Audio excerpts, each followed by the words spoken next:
life, friends. Welcome to Real-Time JC, Real-Time Jesus, coming to you from an Airbnb in Prescott, Arizona today.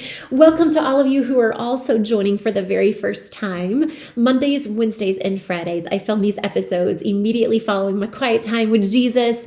They range from about 10 to 20 minutes long and are just filled with encouragement, with the things that God is teaching me, and just real-time stuff, real-time Jesus. That's it. It's it. So don't forget to hit your subscribe button that is directly below this video. Share with your friends, and let's dig in. Okay, episode 35, self-examination, a gift to help others. God was really bringing to me today the art of self-examination. I came up here to Prescott to actually do that, to spend time with him. It has been since forever since I've actually had time just by myself. So I thought it was important just to do that. Because when you have a change of perspective, sometimes things are revealed to you without having all of the outside distractions that you normally would have. And so that's exactly what's happened here today.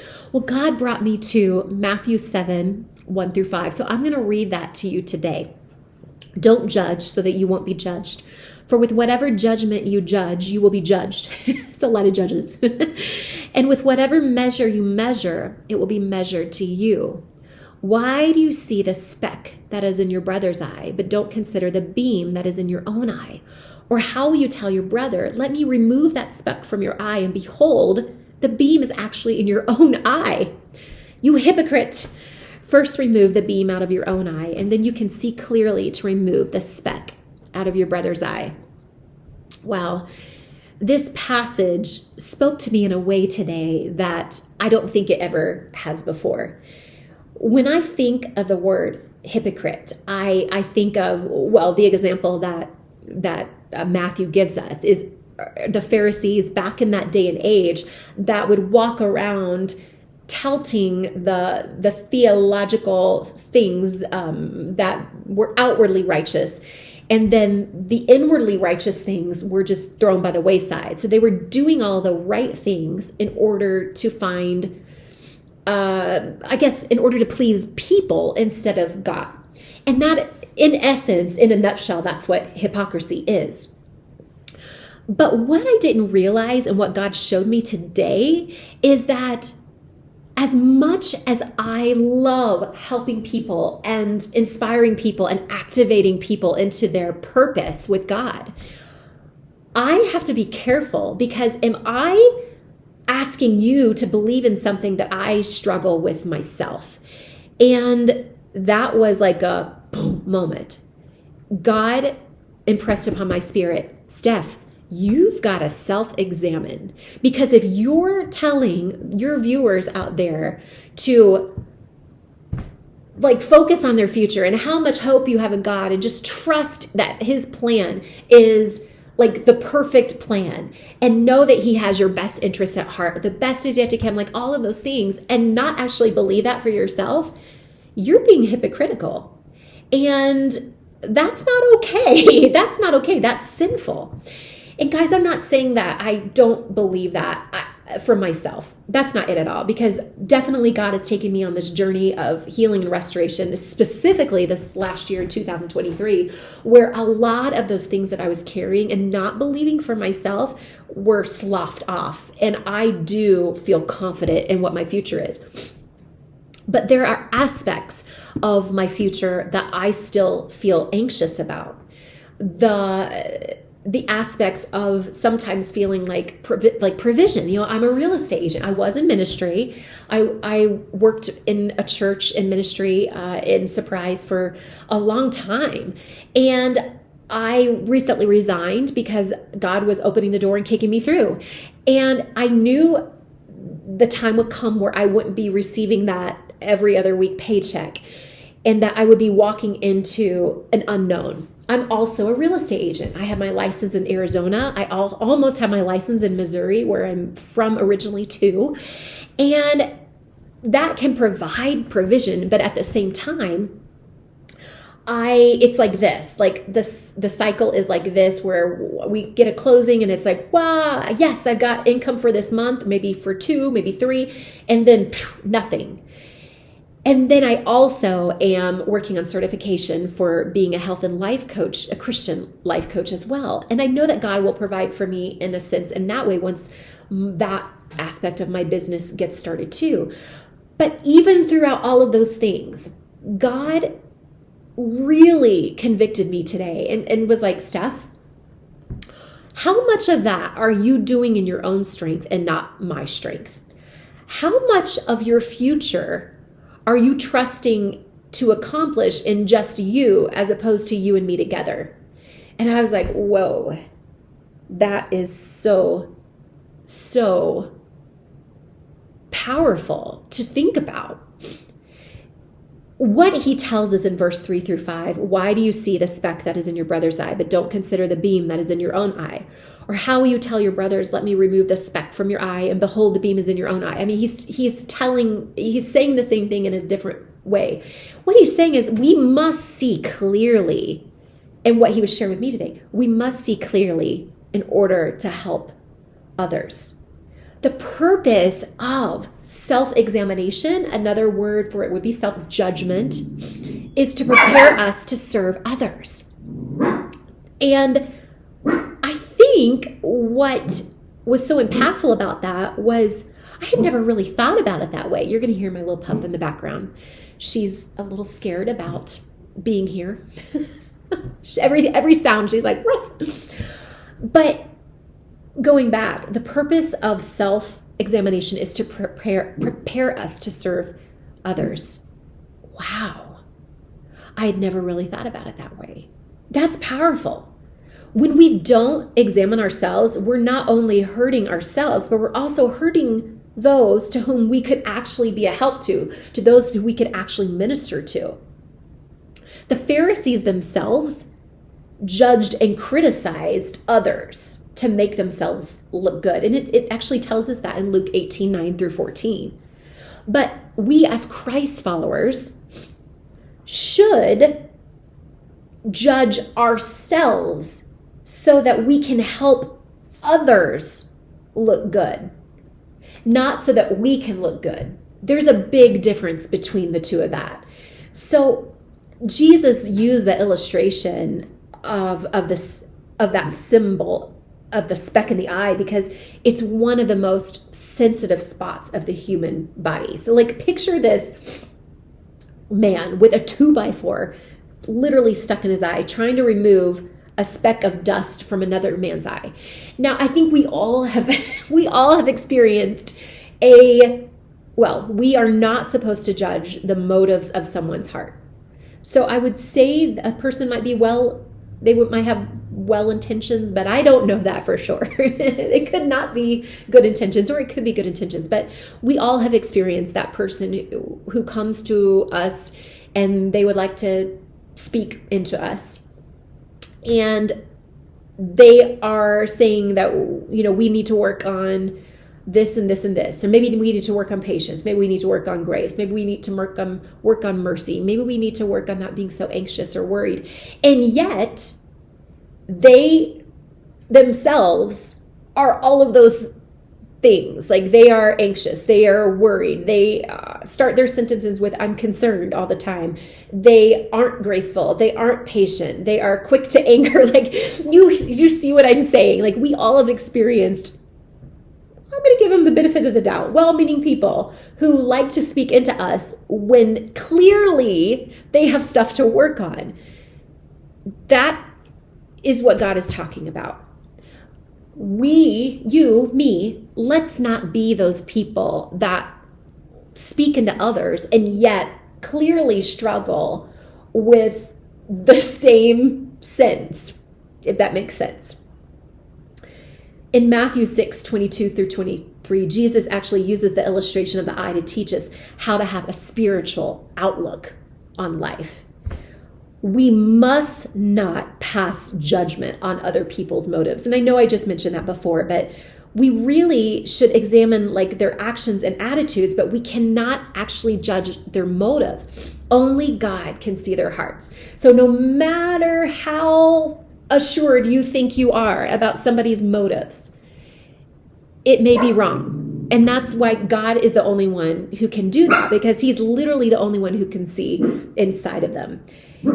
It is possible for a person to do a good work, but with a bad motive. And then the opposite is true. It's possible to fail in a task and yet be very sincerely motivated. And I think that's very, very important to grasp. When we stand before Christ at that judgment seat, he will examine the secrets of our heart and reward us accordingly. And it tells us that in Romans 2:16 and actually Colossians 3:22 through 25 as well. If you want truth to go to those verses. The image of the eye also teaches us another truth. And that is that we must exercise love and tenderness when we seek to help others. And I have an example of this, like a real world example of having a speck in my eye and the care that a doctor gave me.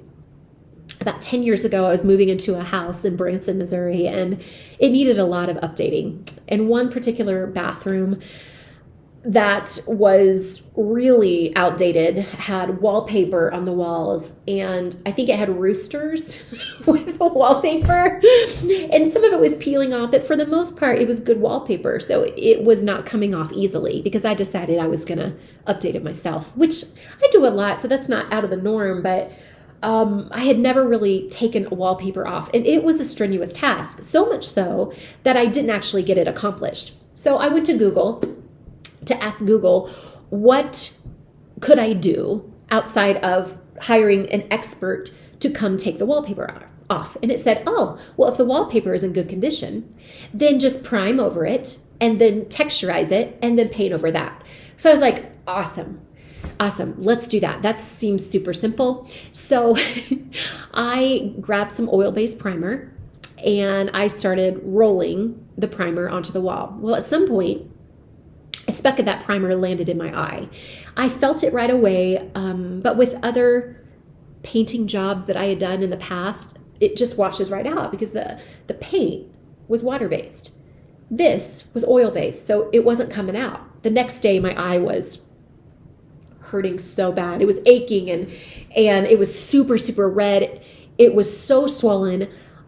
I could open it, but I didn't want to open it because the light was killing it. It was painful for the light coming into my eye.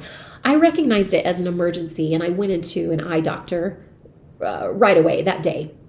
And what he ended up seeing was that oil-based primer speck landed right next to my pupil, and it was eating its way through my eye. Had it landed inside the pupil, I would have lost vision in that eye. So number one, God actually saved me from losing vision in an eye. Number two, the speck had to come out of my eye. And this is no easy task for the person sitting in the seat. Now for the doctor understood that this is a scary thing to have a scalpel coming out your eye. And in that, I needed to stay I remember this so clearly. I had to stay as still as possible, knowing that this knife, and I have a fear of things poking my eye out, which most people probably wouldn't have, but I do. But I had to stay very, very still. And he was so assuring through that entire process. He just had that scalpel, and he's like, now I want you just to focus over here. Everything's okay. Let me know if you are struggling at all, that we will stop and then we'll try again. And he was so gentle and so loving. He got the speck out of my eye, slapped like a contact on it, which acts as a bandage. The next day, my eye was okay. What is cool is that he administered to me, in a sense, a loving and gentle personality. And so I felt assured as I was going through this really hard thing of getting the speck out of my eye that I was in good hands. And that is such a, in a sense, it's a cool illustration for what God was teaching us in Ephesians 4:15, another verse you can go to, but how we must exercise love and tenderness when we seek to help others. So a couple things before I let you go. There are two extremes that have to be avoided in the matter of spiritual self-examination. The first is the deception of shallow examination. Sometimes, guys, like we can be so sure of ourselves that we don't struggle in this area and that we are totally fine, that we fail to examine our hearts deeply and honestly and thoroughly. I think what's important to realize here is that sometimes others do see things in us that need work and will come to you out of a clear and pure heart. And they won't have the speck in their eye. And there are times where you will be that person that will go to someone because you don't have the speck in your eye and you're seeing this and you are doing it out of love. But if we're the ones that need to be self-examining and we're doing it like, oh, okay, I'll look at myself, but it's really not, I really don't have a problem with that.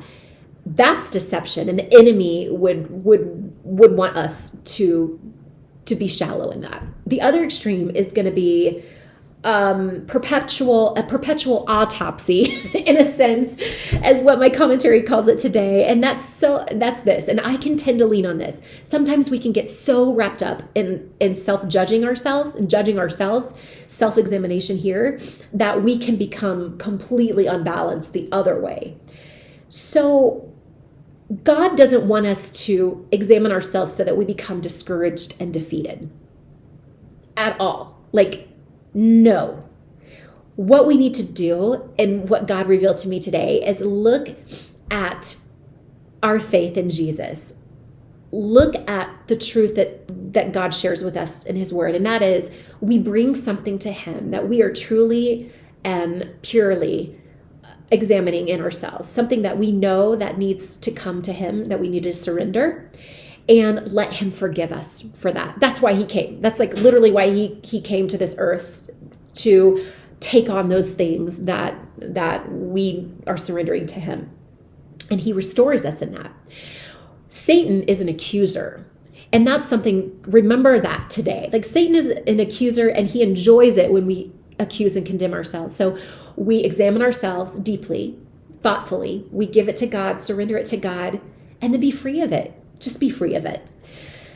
And then after we've judged ourselves before God and honestly, and remove those things that blind us, then we can help others, guys, like so immensely and hugely, and without any worry or condemnation on ourselves, like, oh, maybe I shouldn't talk with them about this. No.